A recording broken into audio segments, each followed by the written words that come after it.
اور ہم ہی نے تم کو ابتدا میں مٹی سے پیدا کیا، پھر تمہاری شکل و صورت بنائی، پھر فرشتوں کو حکم دیا کہ آدم کے آگے سجدہ کرو، تو سب نے سجدہ کیا لیکن ابلیس کہ وہ سجدہ کرنے والوں میں شامل نہ ہوا۔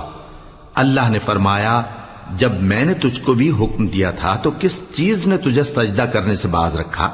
اس نے کہا کہ میں اس سے افضل ہوں، مجھے تو نے آگ سے پیدا کیا ہے اور اسے مٹی سے بنایا ہے۔ فرمایا تو بہشت سے اتر جا، تجھے شایع نہیں کہ یہاں تکبر کرے، پس نکل جا کہ تو ذلیل لوگوں میں سے ہے۔ اس نے کہا کہ مجھے اس دن تک مہلت عطا فرما جس دن لوگ قبروں سے اٹھائے جائیں گے۔ فرمایا اچھا، تجھ کو مہلت دی جاتی ہے۔